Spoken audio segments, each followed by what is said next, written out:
हर हर महादेव, जय शिव शंकर, जय माँ पार्वती। प्रिय भक्तों, भगवान भोलेनाथ माँ पार्वती की कृपा सदा आप और आपके परिवारजनों पर बनी रही। आप सभी का दिन शुभ और मंगलमय हो। आज प्रस्पान करेंगे सावन मास महात्म्य की तीसरी अध्याय कथा। अध्याय कथा सुनने से पहले आप सभी को सुनाऊंगी शिव भक्त महिमा की कथा। भगवान भोलेनाथ अपने भक्त पर कैसे अपनी कृपा बरसाते हैं, इस कथा के माध्यम से जानेंगे। आप सभी को एक बार बहुत बहुत धन्यवाद बोलना चाहती हूँ कि आप सभी लोग जैसे प्यार देते हैं ऐसे ही प्यार देते रहिएगा। तो चलिए अब ध्यानपूर्वक भगवान शिव की महिमा की कथा सुनिए। उसके बाद सावन मास की तीसरी अध्याय कथा सुनेंगे। सोने का थाल की कथा, हमें उम्मीद है कि यह कथा पहले भी सुने होंगे, फिर भी एक बार और इस कथा को सुन लीजिए।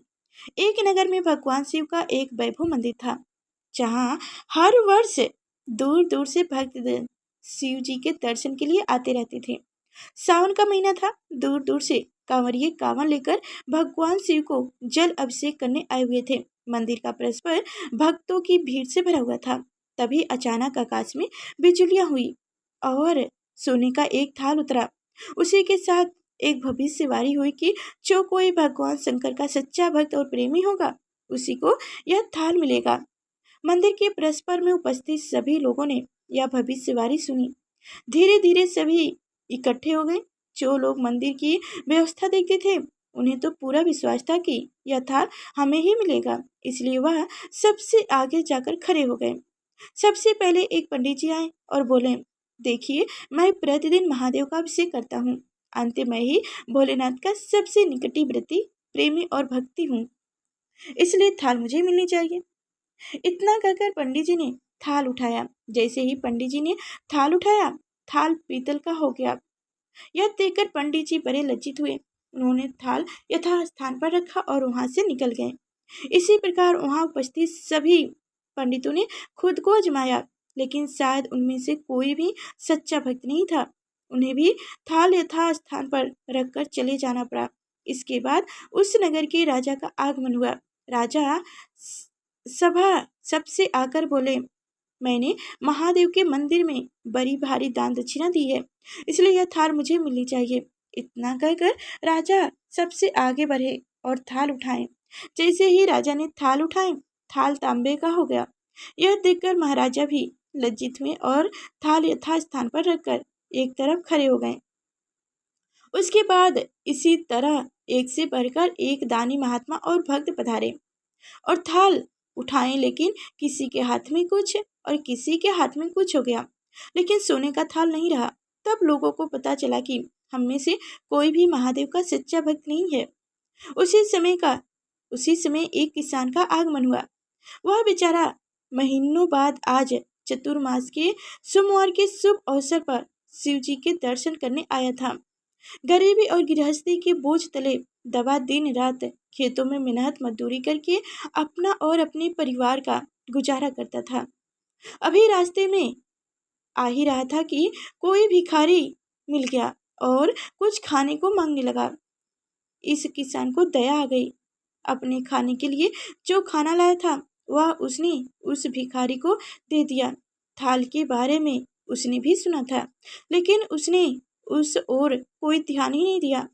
सीधा मंदिर में गया और महादेव का पूजन करने के बाद आ गया। परिक्रमा करके जाने की हुआ तो तभी पीछे से एक व्यक्ति बोला, भाई, तुम भी थाल उठाकर देख लो, हो सकता हो तुम ही वह सच्चा भक्त हो जिसके लिए यह थाल आया है। किसान को लगा कि वह व्यक्ति उनका मजाक बना रहा है।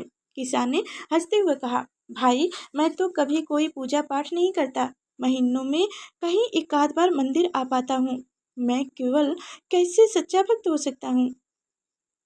वह अजनबी बोला, भाई, हम तो देख चुके हैं, हमारी भक्ति तो 2 कौड़ी की भी नहीं है, अब तुम भी अपना हाथ लगाकर देख लो। सोने का थाल मिले या ना मिले, किंतु पता तो चल जाएगा कि तुम्हारी भक्ति में कितनी शक्ति है। लोगों के बार बार आग्रह करने पर आखिर उस भोले भाले किसान ने जाकर थाल उठा लिया। जैसे ही उसने थाल उठाया, लोगों के आश्चर्य का ठिकाना नहीं रहा। सोने का थाल रोशनी से चमचमाने लगा। यह देखकर सब लोगों में खुशियों की लहर दौड़ गई। सभी लोग उनके जय जयकार लगाने लगे और पूछने लगे कि भाई, तुम ही सच्चे भक्त हो। अब हमें भी बता दो कि कैसे भक्ति करते हो जिससे महादेव तुमसे इतने प्रसन्न हैं। तो किसान बोला, भाई मैं कोई भक्ति नहीं करता, मैं केवल दिन भर खेतों में काम करता हूँ और थोड़ा समय निकालकर जरूरतमंद लोगों की मदद कर देता हूँ। इनके अलावा मैं कोई विशेष कार्य नहीं करता। लोग पूछने लगे, तुम लोगों की मदद क्यों करते हो? हंसते हुए किसान बोला, सुकून है। दूसरों के चेहरे पर मुस्कान देखकर मुझे जो आनंद और खुशी होती है उसे मैं शब्दों में बयां नहीं कर सकता। शायद यही है कारण कि महादेव मुझसे खुश हैं। इसलिए दोस्तों, हमेशा याद रखें, सत्कर्म का आरंभ भी आनंद से होता है और अंत भी आनंददायक होता है। दुष्ट कर्म आरंभ भी दुखदायी से होता है और अंत भी दुखदायक होता है। आप करोड़ों मीलों की यात्रा करके भी दूसरे का दिल दुखाते हैं तो आपकी वह तपस्या, साधना और महादेव का दर्शन धूल के बराबर है। जय शिव शंकर। तो अब सुनिएगा सावन मास महात्म्य की तीसरी अध्याय कथा। संत कुमार बोले, हे भगवान, आपने सावन मास का संक्षेप वर्णन किया है। हे स्वामी, इससे हमारी तृप्ति नहीं हो रही है। अंत आप कृपा करके विस्तार से वर्णन करें, जिसे सुनकर हे ईश्वर मैं कृतकृत्य हो जाऊंगा, मैं धन्य हो जाऊं। ईश्वर बोले, हे योगीश्वर, जो बुद्धिमान नक्त व्रत के द्वारा श्रवण मास को व्यतीत करता है वह 12 महीना में नक्त व्रत करने के फल का भागी होता है। नक्त व्रत में दिन की समाप्ति के पूर्व सन्यासियों के लिए एवं रात्रि को गृहस्थों के लिए भोजन का विधान है। इसमें सूर्यास्त के बाद की 3 घड़ियों को छोड़कर नक्त भोजन का समय होता है। सूर्यास्त होने के पश्चात 3 घड़ी संध्या काल होता है। संध्या बेला में आहार, मिथुन, निद्रा और चौथा स्वयं ध्यान, इन चारों कर्मों का त्याग कर देना चाहिए। गृहस्थ और यति के भेद से उनकी व्यवस्थाएं के विषय में मुझसे सुनिए। सूर्य के मंडपद जानने पर अपनी छाया अपने शरीर से दुगुना हो जाए। इस समय के भोजन को यति के लिए नक्त भोजन कहा गया है। रात्रि भोजन उनके लिए नक्त भोजन नहीं होता।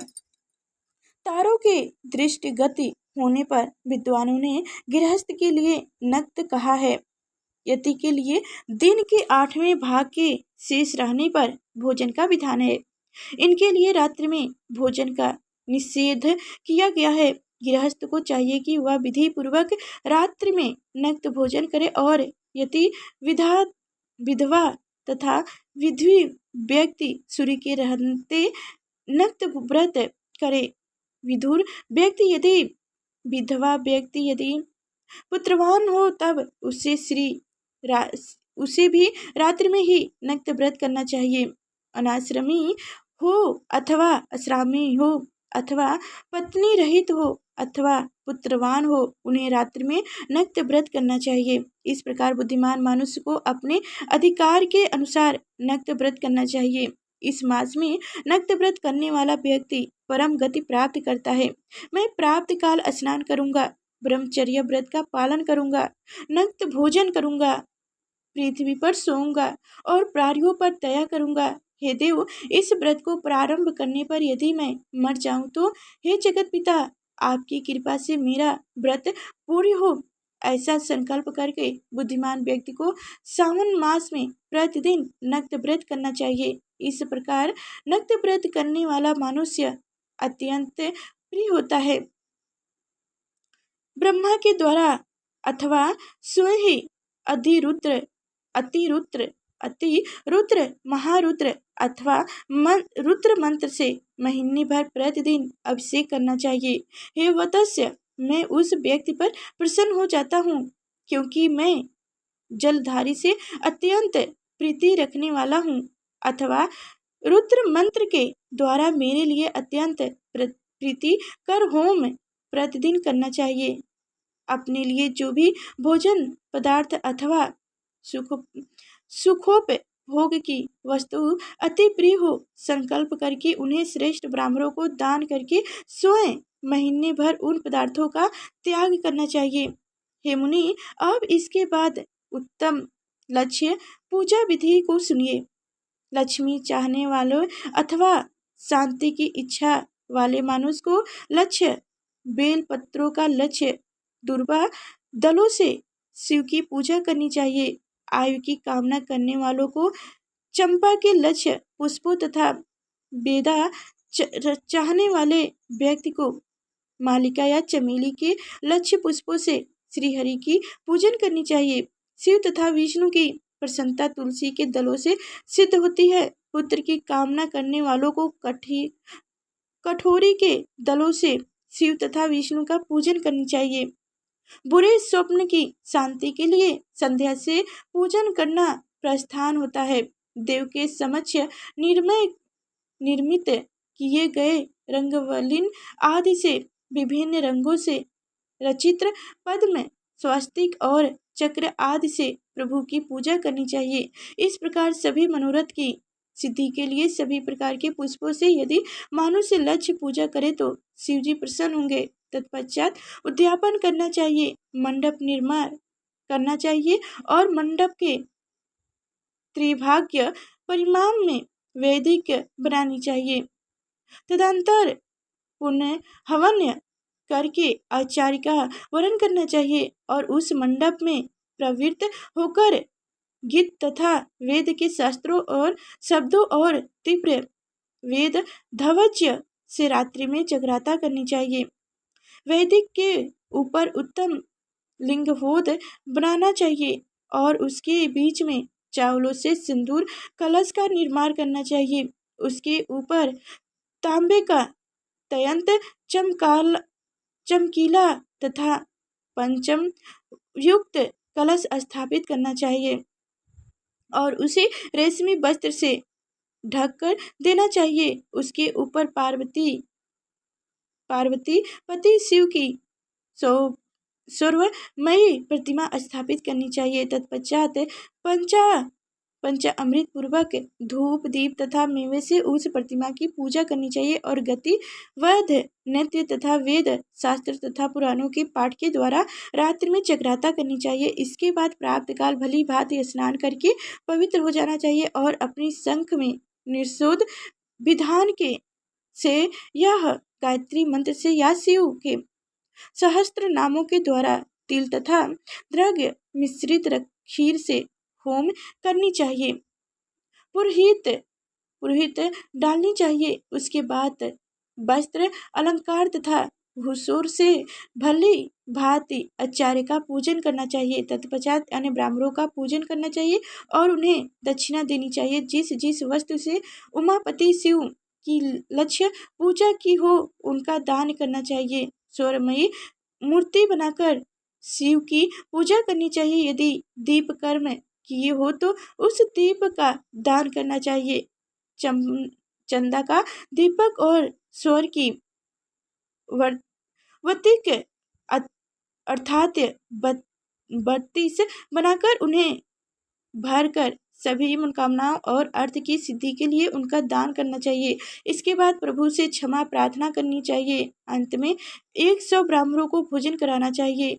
हे मुनि, जो व्यक्ति इस प्रकार पूजा करता है मैं उस पर अत्यंत प्रसन्न होता हूँ। इसमें जो भी श्रावण मास में पूजा करता है उनका अनंत फल मिलता है। यदि आपने लिए अत्यंत प्रिय कोई वस्तु मुझे वरित करने के विचार से इस मास में कोई त्यागता है तो अब आपका फल सुनना इस लोक में तथा परलोक में उनकी प्राप्ति लाख गुना अधिक होती है। सकमान करने से अभिलाषा सिद्ध होती है और निष्कर्म करने से परम गति मिलती है। इस मास में रुद्र अभिषेक करने वाला मनुष्य उनके पाठ की अक्षय संख्या से एक एक अक्ष के लिए करोड़ों करोड़ों वर्षों तक रुद्र लोक में प्रतिष्ठा प्राप्त करता है। पंचामृत का अभिषेक करने से मनुष्य अमरावत प्राप्त करता है। इस माह में जो मनुष्य भूमि पर शयन करता है उनका फल भी मुझसे सुनिए। हे श्रेष्ठ, वह मनुष्य जो 9 प्रकार के रत्नों से जुड़ी हुई सुंदर वस्त्र से आच्छादित बिछे हुए कोमल गदे से सुशोभित देश ताकियों से युक्त रेशम वस्त्रों से विभूष्य रत्न निर्माण दीपों से मंडित तथा अत्यंत दृढ़ और गरुड़ डालकर प्रबलब्ध अथवा हाथी दांत की बनी हुई अथवा चंदन की बनी हुई उत्तम तथा शुभ शयन प्राप्त करता है। इस माह में ब्रह्मचार्य का पालन करने से युवा की दृष्टि पुष्ट होती है। ओज बल शारीरिक की दृष्टि उसे प्राप्त हो जाता है। निष्कर्म ब्रह्मचार्य वृत्ति को साक्षात ब्रह्म प्राप्ति होती है और सकाम को स्वर्ग तथा सुंदर वेदांगतों की प्राप्ति होती है। इस मास में दिन रात अथवा केवल दिन में अथवा भोजन के समय मानो व्रत धारण करने वाला भी मानो व्यक्ति हो जाता है, वहाँ व्रत के अंत में घंटा और पुष्प का दान करना चाहिए। मौन व्रत के मध्याह्न से मनुष्य सभी शास्त्रों में कुशल तथा वेद वेदांत में प्रांगत हो जाता है तथा बुद्धि में बृहस्पति के समान हो जाता है। मौन धारण करने वालों का किसी से कलेश नहीं होता। अंत्य मौन व्रत अत्यंत उत्सव है। जय शिव शंकर। इस प्रकार श्री स्कंद पुराण के अंतर्गत ईश्वर संत कुमार संवाद में सावन मास महात्म्य में नित्य व्रत लक्ष्य पूजा भीम नामक तीसरा अध्याय पूर्ण हुआ। प्रेम से बोलो भगवान शिव शंकर की जय हो। तो आगे की अध्याय कथा सुनने के लिए लाइक और चैनल को सब्सक्राइब कीजिएगा। फिर मिलेंगे अगले नेक्स्ट वीडियो में, तब तक के लिए धन्यवाद।